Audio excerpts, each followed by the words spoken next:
Hello everyone. आज हमारी English daily vocab की क्लास नंबर 15 है। इसमें हम कुछ वर्ड्स पढ़ेंगे और जितने भी अब हम वर्ड्स पढ़ते जाएंगे वो हमारे अब देखना कि जितने भी वर्ड्स मैंने आपको पढ़ा चुके हैं वही वर्ड्स क्या होंगे, कुछ कहीं ना कहीं तरीके से रिपीट होते रहेंगे, यानी कि उनके मीनिंग सेम होंगे या उनके सिनोनिम्स या एंटोनिम्स सेम होंगे। ठीक है, तो अब हम आज का जो पहला वर्ड पढ़ेंगे, हमारा पहला वर्ड है ग्रीवस। ग्रीवस का मतलब होता है समथिंग जो बहुत ज़्यादा सीरियस हो या ऑफुल हो, यानी कि जो बहुत गंभीर हो, कष्टदायक हो, जिससे हमें बहुत ज़्यादा कष्ट होता है, या तो ऐसा कर सकते हैं जिसके लिए हमें बहुत ज़्यादा सोचना पड़ता है। ये एक तरीके का नेगेटिव वर्ड होता है। तो और ये एक एडजेक्टिव है। अब इसके एग्जाम्पल देखते हैं। He is one of those doctors who has the remedies for grievous diseases, यानी कि ये उन डॉक्टरों में से एक है जिनके पास गंभीर डिजीज जो है, यदि गंभीर जो आपकी बीमारी है उसका तोड़ है, उसका इलाज है। ठीक है, तो इसके सिनोनिम्स है painful, severe, serious, unbearable, tough. इसके एंटोनिम्स है जॉयफुल, हैप्पी, फॉर्चुनेट, बियरेबल। हमारा नेक्स्ट वर्ड है रेमेनेक्स। इसका मतलब होता है टू रिमाइंड, यानी कि किसी चीज़ को याद करना। ठीक है, जैसे इसका एग्जाम्पल है he always reminisces about his past obligation. Obligation का मतलब होता है कर्तव्य। ठीक, अब इसका क्या है कि इसका एग्जाम्पल जो है वो देख समझते हैं कि ये वो एक ऐसा इंसान है जो हमेशा अपने पास्ट के जितने भी उसने काम किए होंगे, जितने भी उसके पुराने मतलब पास्ट में जितने भी कर्तव्य हैं उनको बार बार रिमाइंड करता है। जैसे हम लोग ही हैं तो हम क्या करते हैं, अपने पास्ट से ज़्यादा इन्फ्लुएंस होते हैं in comparison to our present. ठीक है, इसके सिनोनिम्स हैं remember, recall, think back, ponder, revive. इसके एंटोनिम्स है फॉरगेट, लूज, ऑब्लिवियन, नेग्लेक्ट। हमारा नेक्स्ट वर्ड है सॉवरिन। सॉवरिन का मतलब होता है द रूलर और हेड, यानी कि जो क्या होता है, प्रधान होता है या कोई शासक होता है जो क्या करता है, पूरी कंट्री या स्टेट पर राज करता है। इसका एग्जाम्पल है the sovereign of the state always take care of ordinary people, यानी कि जो हमारे स्टेट, जो हमारे राज्य का प्रधान है, प्रधान का मतलब होगा जैसे हमारा चीफ मिनिस्टर है। ठीक है, तो क्या होगा, जो शासक है हमारे स्टेट का, राज्य का जो भी शासक है वो हमेशा अपने लोगों की, यानी कि अपने स्टेट के जितने भी लोग हैं, पॉपुलेशन, जनता है, उनकी क्या करेगा, देख रेख करेगा। इसके सिनोनिम्स हैं chief, head, monarch, Paramount, king. और इसके एंटोनिम्स है servant, inferior, minor, ineffective, subordinate. हमारा नेक्स्ट वर्ड है मैरीटाइम। मैरीटाइम का मतलब होता है समथिंग रिलेटेड टू द सी, यानी कि जो किससे रिलेटेड होता है, समुद्र से रिलेटेड होता है। ठीक है, जो समुद्री होता है।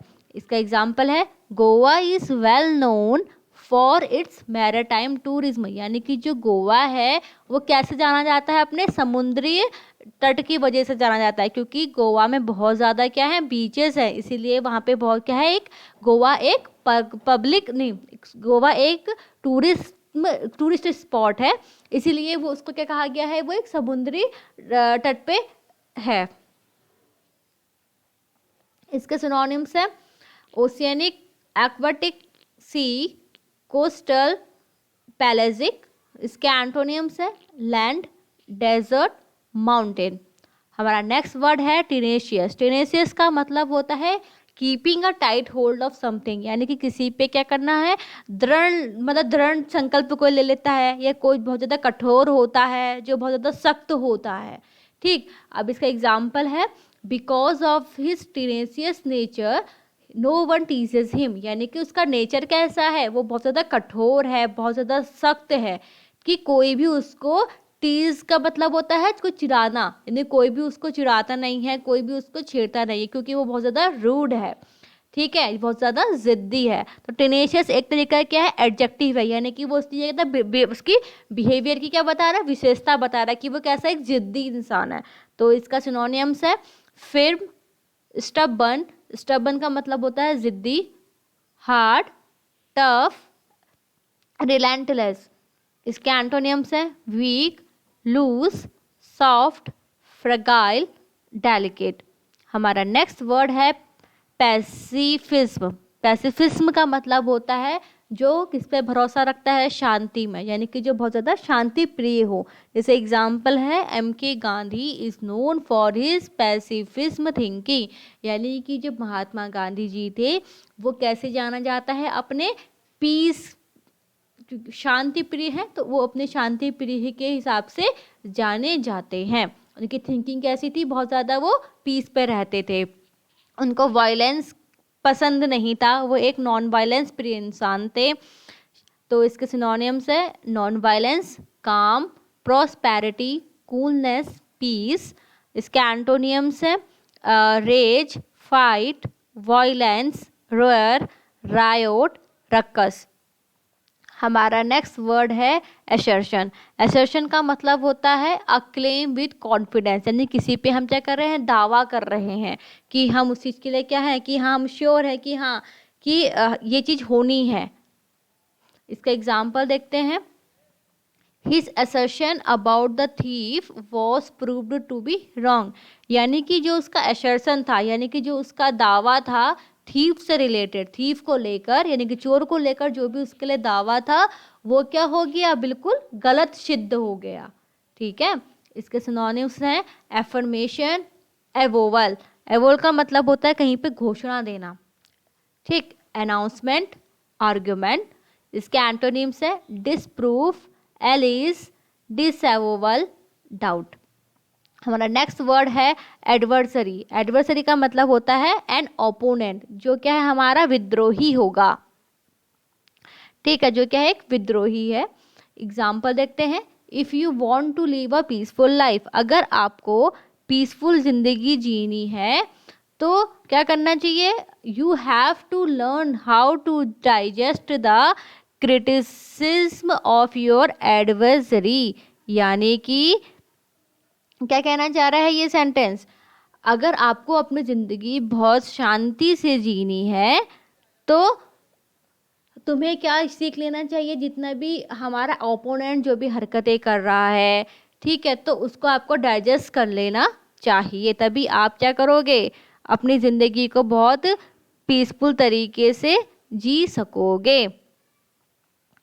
ठीक है, तो एक तरीके से कहो कि जो भी हमारा अपोनेंट है, हमारा विद्रोही है, जो बहुत आलोचना भी कर रहा है, तो हमें जितनी भी वो आलोचना कर रहा है उसको डाइजेस्ट कर लेना है, यानी कि क्या कर लेना है, उसको हमको इग्नोर कर लेना है, ताकि हमारे ज़िंदगी में कोई भी तरीके की परेशानी ना हो। ठीक है, तो क्रिटिसिज्म का मतलब होता है आलोचना। इसका सिनोनिम्स है competitor, rival, opponent, Foy, hostile. इसके एंटोनिम्स है हेल्पर, पार्टनर, एले, असिस्टेंट, सोलमेट। हमारा नेक्स्ट वर्ड है इम्पॉर्चुनेट। इम्पॉर्चुनेट का मतलब होता है जो फोर्सफुली डिमांड समथिंग और परसिस्टेंस नेचर, यानी कि जो बहुत ज़िद्दी होता है, बहुत ज़्यादा हटी होता है, बहुत ज़्यादा कड़क होता है। एग्जाम्पल है इसका, because of his importunate behaviour, यानी कि उसका जो नेचर था वो बहुत ज़्यादा कैसा है, ज़िद्दी नेचर का है। नो वन लाइक्स हिम, तो उसे कोई भी पसंद नहीं करता है। देखो अगर किसी का बिहेवियर होगा, नेचर होगा, अगर अच्छा नहीं होगा, बहुत ज़्यादा वो जिद्दी होगा या बहुत ज़्यादा हटी होगा, ठीक है, तो उसको कोई भी इंसान पसंद नहीं करेगा, उससे लोग क्या करेंगे, इग्नोर करते हैं, दूर भागते हैं उसको बिल्कुल। क्योंकि देखो जिसका नेचर बहुत अच्छा होता है, जो बहुत पीसफुल होता है और फ्रेंडली नेचर का होता है, तो उसी से हर लोग बात करना पसंद करते हैं। अब इसके सिनोनिम देखते हैं, डिटरमाइन, ऑब्स्टिनेट, टेनेसियस, स्टबर्न, हेडस्ट्रॉन्ग। देखिए अभी टेनेसियस का मतलब मैंने बताया था, उसका मतलब भी क्या था, यही था कि जो इसका जो बहुत ज़्यादा ज़िद्दी होता है, बहुत ज़्यादा कठोर होता है, तो सेम ही इसका क्या है, ये सिनोनिम्स ही है। इसके एंटोनिम्स देखते हैं, imperative, relaxed, peaceful, calm, appeasing. हमारा next and last word is rampart. Rampart का मतलब होता है a fortified wall use for defence, यानी कि किले की दीवार। किले की दीवार क्या करती है, हमारे लड़ने के लिए, हमें डिफेंस बचाने का काम करती है ना। ठीक है, तो क्या कहते हैं, जो भी एक दीवार होती है जो हमें क्या करती है, बचाती है हमारे विद्रोही से। तो इसका एग्जाम्पल देखते हैं, every year on Independence Day, हर साल इंडिपेंडेंस डे के वक्त क्या होता है कि जो हमारे इंडियन प्राइम मिनिस्टर हैं वो क्या करते हैं, जो फ्लैग है उसको रेड फोर्ट की दीवार पर लगा देते हैं, यानी कि उसकी जो हमारी रेड फोर्ट की दीवार है उस पर उसको हमारे इंडियन फ्लैग जो भी है उसको टांग देते हैं। अब इसका सिनोनिम्स है वॉल, बैरिकेड, डिफेंस, फेंस या बैरियर। इसके एंटोनिम्स है risk, peril, hazard, open caster. Thank you.